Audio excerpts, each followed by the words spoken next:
Gracias y paz, amados hermanos, Dios los bendiga en este día. Espero que se encuentren cada uno de ustedes muy bien. El día de hoy continuaremos con el estudio de Apocalipsis capítulo 20. Recuerden que estamos en la sección Las cosas que sucederán después de estas. Esto inició, por supuesto, a partir del capítulo 4. Solo para recordar, Apocalipsis se divide en tres, según el versículo 19 del capítulo 1. Las cosas que has visto, que es capítulo 1 completo, las cosas que son capítulo 2 y 3, que pertenecen a la era de la iglesia, es decir, nuestra actualidad, y las cosas que han de ser después de estas, que es a partir del capítulo 4 hasta el 22. Capítulo 20, el milenio y el juicio ante el gran trono blanco. Este capítulo, hermanos, contiene la gran esperanza milenial, el cumplimiento de todas las promesas hechas a Israel, Jerusalén siendo la verdadera capital del mundo y desde ella Cristo rigiendo a las naciones. Nos dará detalles importantes acerca del destino final del diablo, del juicio a las naciones, de los que reinarán con él, el misterio de Gog y Magog y el juicio final. El texto de este capítulo es vital para entender lo que ocurrirá una vez Cristo venga en persona a esta tierra de nuevo. La batalla final, hermanos, de Armagedón ha tocado a su fin. El vencedor, Cristo, ha tomado posesión del reino milenial. Se cumplieron las profecías. La estatua del sueño de Nabucodonosor, que representaba el poderío humano satánico sobre la tierra, ha sido definitivamente destruida desde los pies, como lo enseña Daniel capítulo 2. El tiempo de los gentiles definitivamente ha pasado. Ahora empieza el tiempo glorioso del Israel salvo como cabeza de las naciones. Isaías 2, 1 al 4. Como lo dice el comentarista La Cueva, el milenio es el cumplimiento real y perfecto del reino teocrático, por la promesa hecha a David de que su reino y el trono davídico sobre Israel había de ser eterno, como lo confirma el anuncio de Gabriel a María en Lucas capítulo 1, versos 32 y 33, y por supuesto Isaías 9, 6 al 7. Versículos 1 a 3, capítulo 20, el diablo es arrojado preso al abismo.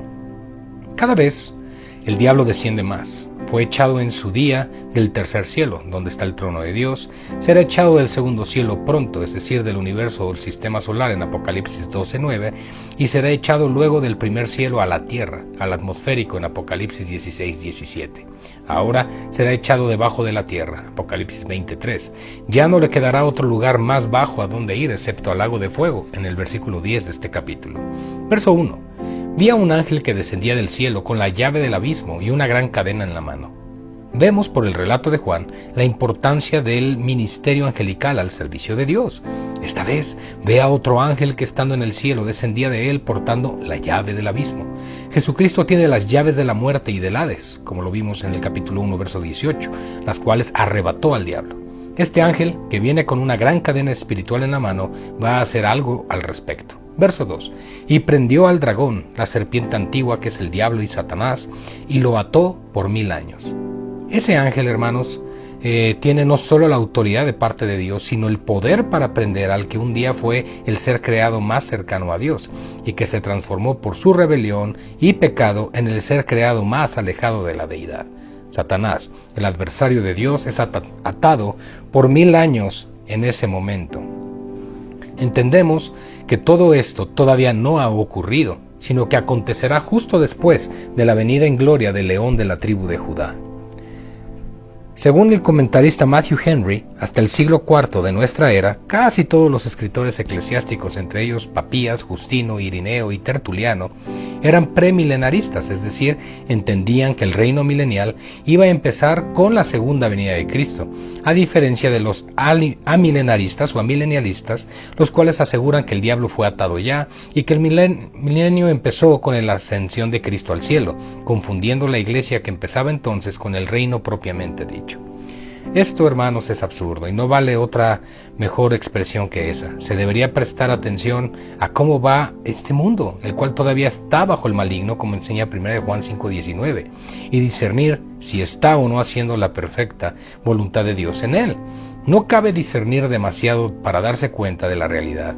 Este mundo actual aborrece a Dios y el diablo todavía está obrando en él, como dice la Escritura, no porque no haya sido vencido, porque ya lo fue en la cruz, Colosenses 2:15, sino debido a la voluntad permisiva de Dios, de modo que se cumplan sus designios.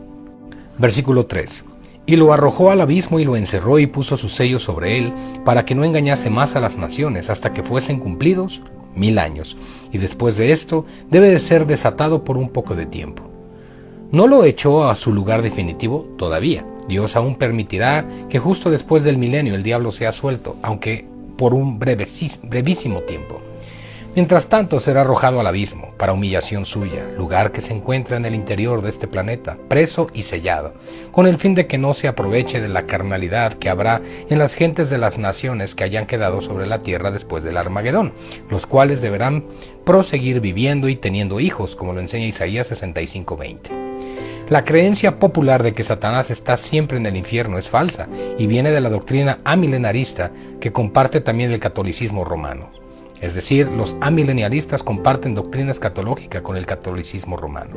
A partir de ese momento, y por espacio de como mínimo 1000 años, sí será una realidad. Después de ese tiempo, como dice la Escritura, será desatado por un poco de tiempo. Veremos por qué más adelante en el capítulo. Mientras el diablo está atado en el abismo, sin posibilidad alguna de acción sobre la superficie del planeta, se vive sobre el milenio, es decir, el reino teocrático sobre este planeta que durará 1000 años, como lo dice la Escritura, no una, sino hasta 6 veces. 1000 años en griego original es gilia ete, y significa ni más ni menos que 1000 años, no hay duda. Versículos 4 al 6. Acontecimientos en el milenio, verso 4. Y vi tronos y se sentaron sobre ellos los que recibieron la facultad de juzgar, y vi las almas de los decapitados por causa del testimonio de Jesús y por la palabra de Dios, los que no habían adorado a la bestia en su imagen y que no recibieron la marca en sus frentes ni en sus manos, y vivieron y reinaron con Cristo 1000 años. Cristo es el juez, hermanos, pero también sabe delegar su juzgar en los suyos escogidos para tal fin. Estas personas ahora glorificadas fueron muertas y resucitaron recibiendo cuerpos glorificados en los cielos. Estas se sentarán en tronos, lo que indica autoridad, para juzgar a los que hayan sobrevivido el Armagedón. Estuve mirando hasta que fueron puestos tronos, dice Daniel 7:9. Este es el juicio a las naciones, del cual Daniel habla, y Jesús acaba de aclarar. Ver Daniel capítulo 7, verso 9, y por supuesto Mateo 25, 31 al 46. Los decapitados que encontramos en Apocalipsis 6:9, Apocalipsis 12:11, verso 13 y Apocalipsis 15:17, por el falso profeta, bajo la supervisión final de la bestia anticristo, que defendieron hasta la muerte su fe en el Señor, aparecen aquí en cuerpo glorificado. Enfáticamente Juan anuncia que ellos, que no permitieron que les pusieran la marca en la frente ni en la mano, es decir, que entre otras cosas no sucumbieron al poder de Mamón ni a la falsa seguridad de este mundo recibiendo el espíritu del anticristo, obtendrán lo que esos inicuos les negaron y mucho más. No solo vivirán con Cristo, sino que reinarán con Él y lo harán en la tierra durante 1000 años, administrando ¿qué cosa? El reino. En ese tiempo en la tierra habrá dos tipos de hombres, los glorificados y los de cuerpo mortal. Los primeros serán los que resucitaron en Cristo y los arrebatados, así como los que fueron muertos por la bestia. Los segundos, los que sean tomados por dignos de permanecer en la tierra, así como sus hijos y los hijos de sus hijos por 1000 años. Para esto ver Isaías 65, versos 17 al 25. Verso 5. Pero los otros muertos no volvieron a vivir hasta que se cumplieron 1000 años. Esta es la primera resurrección. Esta última frase ha de conectarse con el versículo anterior, lo explico. Entendemos que la primera resurrección es la de los justos, de todos los tiempos, y la segunda resurrección es la de los impíos. Esta última es la segunda clase de resurrección, la que será la resurrección de los injustos, los cuales recibirán un cuerpo definitivo apto para el tormento en el infierno. Por lo tanto, la Biblia nos habla de dos resurrecciones, la de los justos y la de los injustos. Verso 6. Bienaventurado y santo el que tiene parte en la primera resurrección. La segunda muerte no tiene potestad sobre estos, sino que serán sacerdotes de Dios y de Cristo, y reinarán con él 1000 años. Aquí se corrobora que la primera resurrección es la de los santos, los cuales son bienaventurados. La segunda muerte, que es la muerte eterna o la estadía perenne en el lago de fuego, del capítulo 21, verso 8, no tendrá efecto alguno en ellos. Por el contrario, son sacerdotes de Dios. Todos reinarán con Cristo durante el milenio. Gilia ete, 1000 años, el reino de Dios sobre la tierra. Versos 7 al 10, mis amados. El diablo, Gog y Magog y el lago de fuego y azufre. Cabe señalar y recordar que la doctrina del juicio eterno implica que el primer juicio que se llevará a cabo es el de la iglesia. Una vez haya sido arrebatada, comparecerá delante del Señor para el tribunal de Cristo. Ese juicio es un juicio no de pérdida en cuanto a muerte o salvación, sino en cuanto a pérdida o ganancia de recompensas, coronas y piedras preciosas. Ese juicio, por lo tanto, es solo para la iglesia. Al final de los 7 años, al regreso de Cristo en su segunda venida, habrá otro juicio que es el que acabamos de ver y se describe en Mateo capítulo 25, que es el juicio a las naciones, correspondiente a aquellos que salen de la gran tribulación. Y al final del milenio nos encontraremos con el gran trono blanco, que es el tercer juicio descrito en la Biblia. Versículos 7 y 8. Cuando los 1000 años se cumplan, Satanás será suelto de su prisión y saldrá a engañar a las naciones que están en los 4 ángulos de la tierra, a Gog y a Magog, a fin de reunirlos para la batalla, el número de los cuales es como la arena del mar. Aquí vemos, amados, el final del milenio como tal. Esto implica que sobre esta tierra existe un tiempo limitado de observancia divina. En otras palabras, la tierra pasará. Mateo 24, 34. Dios ha dispuesto un periodo de 1000 años, Gilia et, para que al fin se haga su voluntad aquí en la tierra como lo es en el cielo. Esa oración será por fin contestada. Él prometió a Abraham un reino sobre la tierra presidido por Israel, la nación de Dios por antonomasia. Lo que Dios promete, Dios lo cumple, hermanos. En estos momentos estamos al final de esos 1000 años. Entendemos que la humanidad crecerá sobremanera por todo el globo, ya que la longevidad será la pauta y los hombres engendrarán muchos hijos. A pesar de que en todo ese tiempo no habrá demonios sobre la tierra ni en el cielo, sí habrá maldad en muchos. La naturaleza caída no habrá sido erradicada de los hombres de carne y hueso. Es de suponer que con el tiempo el temor de Dios se disipará en muchos y el pecado aflorará de nuevo, aún y sin el concurso de la tentación producida por el diablo. De alguna manera, Satanás volverá a tener derecho legal para reclamar a todos aquellos que sean suyos en ese tiempo y se le concederá ese derecho, aunque se volverá contra él. En un esfuerzo desesperado, hermanos, el diablo, que recobrará su libertad de movimiento, saldrá a engañar a todas aquellas naciones que se apartarán, no físicamente, pero sí en sus corazones de Cristo. Las habrá por todas partes, los 4 ángulos de la tierra. También el diablo convocará a Gog y Magog, veremos más de eso, con un propósito de repetir un nuevo Armagedón, el cual se llevó a cabo al final de la gran tribulación. El diablo llegará a convencerse de que tendrá posibilidades de ganar, ya que la misma palabra nos dice que serán muchísimos como la arena del mar. Es increíble el ser humano. Esta vez, aún estando en la misma presencia del Creador, se revelará de nuevo como hicieron Adán y Eva en el jardín del Edén. De hecho, en ese tiempo se volverá a producir un acto similar de pecado y rebelión, como el protagonizado por la primera pareja, la cabeza federal de Adán, solo que esta vez será millones los que se levantarán contra los santos. Esto nos demuestra que si Dios dejara entrar a todos en el cielo, aún y allí habría gente que se rebelaría contra Dios, aunque no pudieran hacerlo patente. En el cielo solo pueden entrar aquellos que son de Dios. Respecto a Gog y Magog, existe el antecedente en Ezequiel 38. Este será un ataque combinado contra Israel por parte de diferentes naciones, que tienen mucho en común. Primero, odio a Israel. Presumiblemente eso ocurrirá en un momento cuando Israel se sienta seguro. Nunca mejor que a partir de la firma del pacto de paz que el anticristo al inicio de los 7 años consigue, es una posibilidad.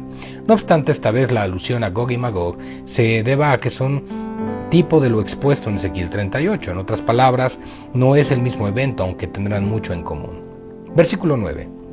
Y subieron sobre la anchura de la tierra y rodearon el campamento de los santos y la ciudad amada, y de Dios descendió fuego del cielo y los consumió.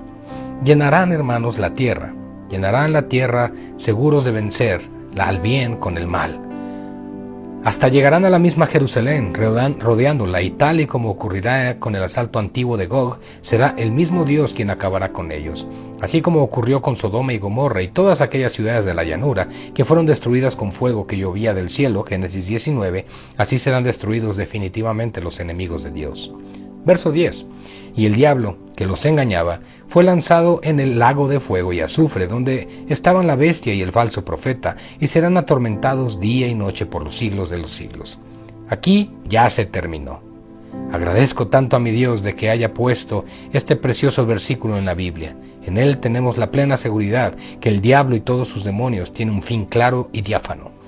Dios, que no miente ni puede mentir, nos asegura que jamás saldrá de ese lugar. No lo inaugurará él, sino su bestia anticristo y su falso profeta. No es un lugar siquiera de tristeza y abandono, no, es un lugar donde por toda la eternidad serán todos ellos atormentados en todo momento. Tal es el fin que merecen, sin duda alguna. Versículo 11. Y vi un gran trono blanco y al que estaba sentado en él, de delante del cual huyeron la tierra y el cielo, y ningún lugar se encontró para ellos. En esos momentos, hermanos, el diablo, su hijo de perdición y su profeta falso ya son definitivamente historia. El diablo ya fue juzgado, Juan 16:11, y ya está ejecutada la sentencia. Ahora queda juzgar a los hombres que no participaron en la primera resurrección.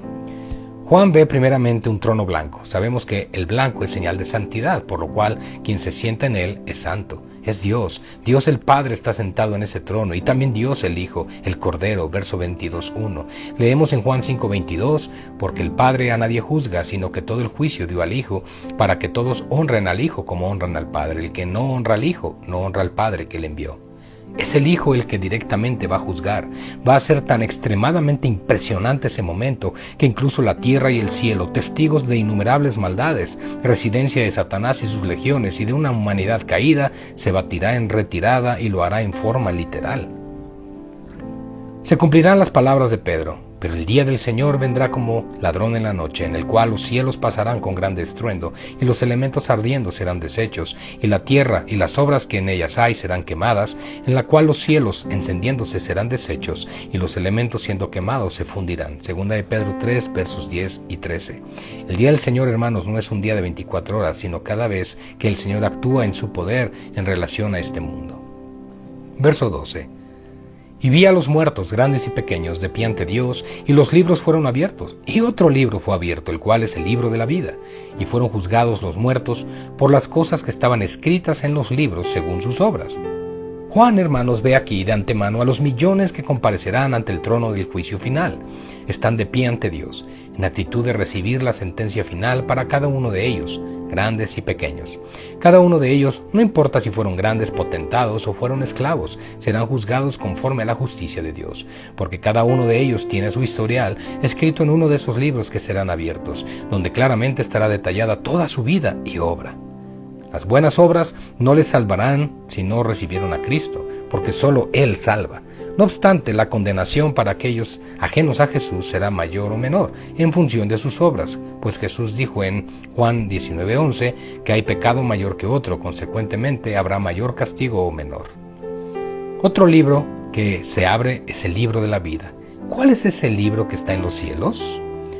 Bueno, el apóstol Pablo hace mención de él cuando exhorta posiblemente al responsable de la iglesia a Filipos, diciéndole: asimismo te ruego también a ti, compañero fiel, que ayudes a estas que combatieron juntamente conmigo en el Evangelio, con Clemente también y los demás colaboradores míos, cuyos nombres están en el libro de la vida. Filipenses 4:3. Así pues, los verdaderos creyentes tienen sus nombres escritos en el libro de la vida. Hay muchas gentes que no están inscritos en ese libro.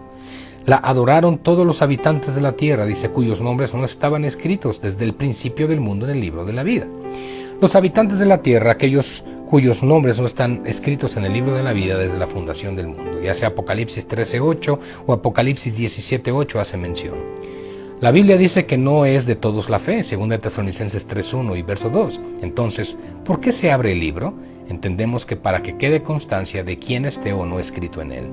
Habrá mucha gente salva a lo largo del milenio, gentes que nacerán en él y sí serán salvos, morirán al cabo de cientos de años de vida y comparecerán ante el que está sentado en el trono blanco. Sus nombres sí aparecerán en el libro de la vida. Con ellos comparecerán también los millones que rechazaron a Cristo y que le rechazarán antes de que vuelva en gloria, los no elegidos. Todos estos están y estarán en el Hades, en tormento, aguardando el momento del juicio final. Versículo 13, mis amados hermanos. Y el mar entregó los muertos que había en él, y la muerte y el Hades entregaron los muertos que había en ellos, y fueron juzgados cada uno según sus obras.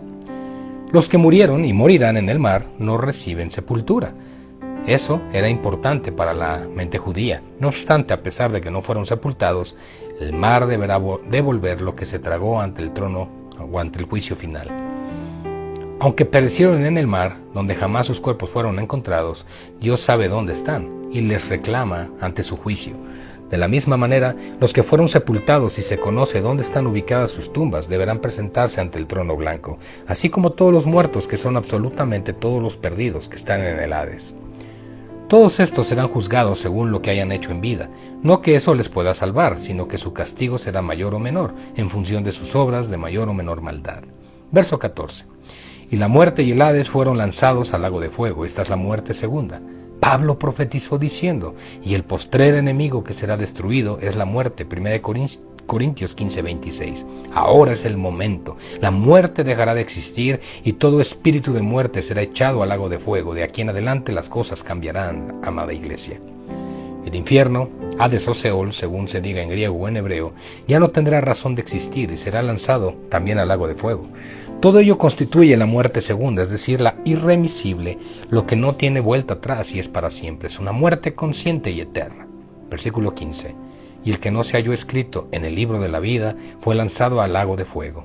Cristo pagó un precio, hermanos, muy alto con su propia vida para la salvación de los escogidos de Dios. Millones serán los que deberán ser lanzados a ese lugar definitivo. Todos aquellos que a la postre no se hallarán en el libro de la vida. No irán a ese lugar en espíritu, sino con verdaderos cuerpos de condenación, porque habrán sido resucitados. El ángel le contó a Daniel, y muchos de los que duermen en el polvo de la tierra serán despertados, unos para vida eterna y otros para vergüenza y confusión perpetua. Daniel 12:2. Así que serán despertados, o dicho de otro modo, serán resucitados. El mismo Señor aseguró, los que hicieron lo bueno saldrán a resurrección de vida, mas los que hicieron lo malo a resurrección de condenación. Juan 5:29. A diferencia de los salvos que tendrán cuerpos glorificados, como lo enseña 1 Corintios 15:50, los condenados también serán resucitados, pero con otro tipo de cuerpo, con el cual serán arrojados al lago de fuego y azufre, a recibir un tormento eterno. Hasta aquí la lectura del día de hoy. Que el Señor los bendiga.